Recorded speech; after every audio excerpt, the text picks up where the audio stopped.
Ever had that moment? You're walking along, maybe lost in thought a bit, Hmm. and suddenly you spot something on the ground, you pick it up, and boom, it's a wallet.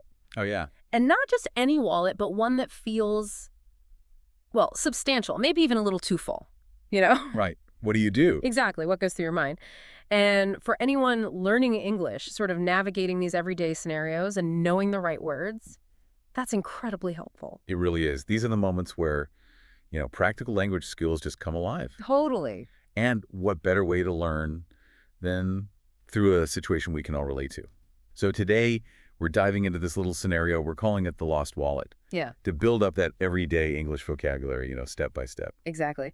Our focus today is sharp and practical. We're going to unpack the essential English vocabulary you might need or hear when dealing with lost items. All through this little story. All through the story. Think of it like adding essential tools to your English language toolkit. It really helps boost your confidence for those, real world chats. And to make sure these words really stick, Yeah. become part of your active vocabulary, we'll not only explain what they mean, Hmm. but we'll also practice saying them. We'll even have a quick, fun quiz at the end to check your understanding. Oh, nice. It's all about getting comfortable, feeling confident, using these words. All right, let's jump right in then. The core of the lost wallet and the vocabulary it gives us. This is like the engine for understanding it all and powering up your English. Yeah, and what's interesting is how these pretty common everyday words come together. They paint a really clear picture. Okay. Let's start with the item itself. A wallet. Right, the wallet. Basically, it's just a small case, Mm. for keeping your money and cards organized. Simple enough. You might hear someone say, he always keeps his wallet in his back pocket. Okay, got it. Wallet. And inside that wallet, one of the first things you'd probably look for is identification. Right. ID. Often shortened to ID, yeah. This is, well, anything that proves who someone is. Proof of identity. Exactly. Like, think about checking into a hotel. You usually need to show some form of identification, right? Absolutely. You need ID. And building on that, the scenario we're using involves a specific kind of ID, a driver's license. Ah, okay. This is that official card, the one that allows someone to, operate a vehicle. Sure. You might need to show your driver's license if you're renting a car, for instance. Makes sense. Another thing you might find in there, pretty common, is a business card. Oh, yeah. Those little cards. Yeah.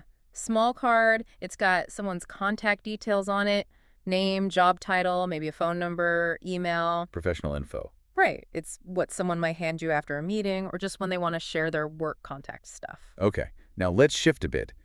Think about the person who lost the wallet. How are they feeling? Oh, gosh, yeah. The story mentions Mr. Lee was panicking. Panicking. That's a strong word. It is. It describes that sudden, really intense feeling of worry, anxiety. Right. Imagine searching everywhere for your keys and then just panicking because you can't find them. That's the feeling. Yeah, that knot in your stomach. And one big reason Mr. Lee might be panicking is because his wallet had his credit cards in it. Oh, definitely. Big reason to panic. Yeah. A credit card, though, it's that plastic card, lets you buy things now, pay later. Mm, Lots of people use their credit card for, everyday shopping. sure. And importantly, the wallet also had cash inside. Ah, actual money. Actual money, yeah. Cash, of course, refers to paper money and coins. Right. It's still useful, sometimes essential, to have some cash on hand. Some smaller places might prefer it or only take it. True, like that taxi example. Okay, Right. so Emma, in the story, she returns the wallet, which is great, and Mr. Lee wanted to offer her a reward. A reward. So what's that exactly? It's basically something given to someone as a thank you, right? For doing something helpful or kind. Gotcha. Like you might see a sign offering a reward for a lost dog or something. Exactly. And Emma's choice. She didn't take the money. This shows she was honest. Honest. A really important quality. It is. Being honest means being truthful, Yep. trustworthy, having integrity. People really value that. They do.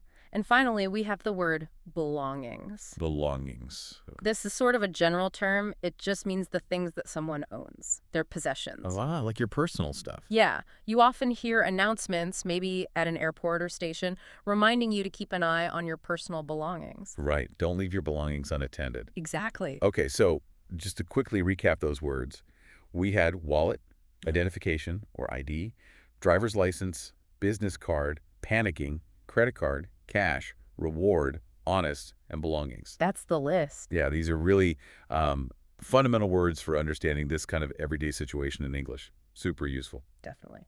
Okay, so now that we hopefully have a solid understanding of what these words mean, the next step, practice.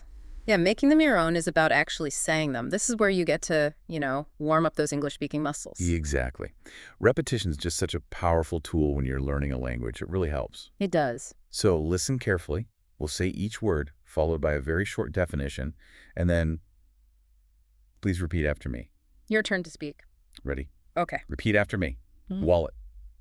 A case for money and cards. Identification. Proof of who you are. Driver's license. Official driving card. Business card. Card with contact details. Panicking. Feeling sudden worry. Credit card. Card for purchases. Cash. Paper money and coins. Reward. Something given in thanks. Honest. Truthful and trustworthy. Belongings. Thing someone owns. Great job. How did that feel? Fantastic. That practice is so, so important. Now, to really solidify what you've learned, let's do that quick quiz we mentioned. Right, the quiz. Based on the story and the vocabulary we've just covered, think of it as just a little mental workout. Reinforce your understanding. Precisely. It's a great way to see how well you've grasped the key elements, We'll ask a question. And then we'll give you the answer right away. Yep. Let's go. All right, first question. What did Emma find? She found a lost wallet full of cash. Correct. Question number 2. What forms of identification were inside the wallet? There was a driver's license and a business card. Got it. Question 3. Why was Mr. Lee feeling panicky? Because he had lost his wallet. Simple as that. Understandable. Okay, question 4. Where did Emma and Mr. Lee arrange to meet so she could return the wallet? They met at the coffee shop on Main Street. Right. Question 5. What did Mr. Lee offer Emma as a thank you? He offered her a reward. Yep. Question 6. In simple terms, what does it mean to be honest? Honest means truthful and trustworthy. Good. Question 7. What are belongings? Belongings are things that someone owns. They're stuff. Exactly. And finally, question 8. Why did Emma decide not to accept the reward that Mr. Lee offered? Well, the story says she was simply happy to help. Nice. So how did you do on that quiz? Hopefully it felt pretty good. Helped connect the vocabulary with our little story. Yeah, hopefully you had some aha moments there. And remember, if any of those answers weren't immediately clear, you can always, rewind or revisit the earlier parts of this deep dive. Absolutely. That's the beauty of learning. You can go totally at your own pace. No pressure.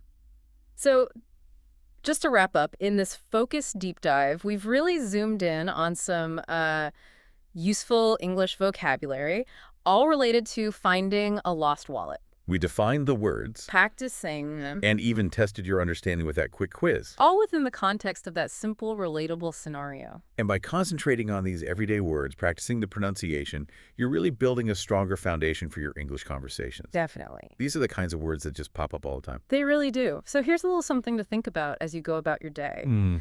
Try to notice these words: wallet, identification, cash, honest, belongings, just out there in the real world. Ah, good idea. Maybe you'll hear them in a movie or read them online somewhere, noticing how they're used in different situations.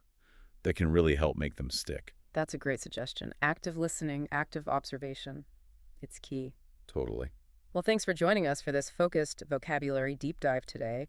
We really hope it's given you a bit of a boost, some confidence in your English learning journey. Yeah, hope it was helpful. We'll be back with more ways to explore the English language soon.